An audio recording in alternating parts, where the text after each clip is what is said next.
Sick in the head.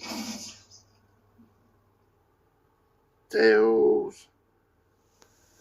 Remember, eat your veg. This story is about how Bob, the pigeon,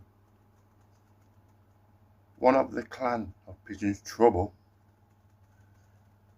and the 3 lazy cats.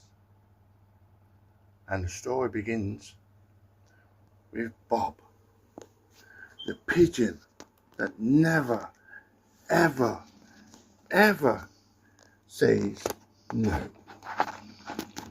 But Bob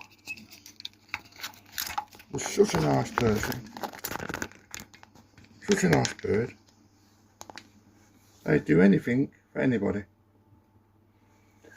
And one day, the pigeons asked him, "Bob, will you fetch us some water?" Bob says, "Yes."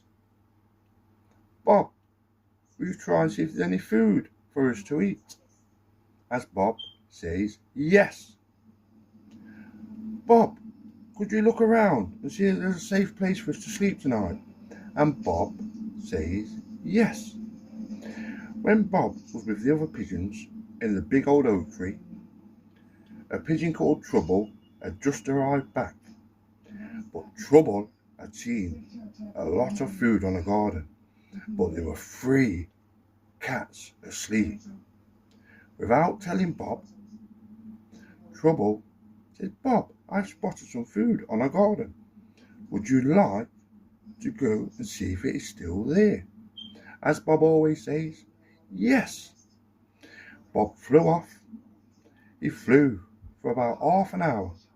Then he spotted the garden.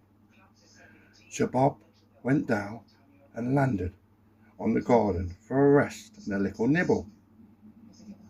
But without Bob knowing, one of the 3 cats spotted Bob and went over and got hold of Bob. That was the last of Bob. Bob went to heaven, all because of Trouble. So the moral to this story is, it's all right to say no, because you never know when there's going to be trouble round the corner.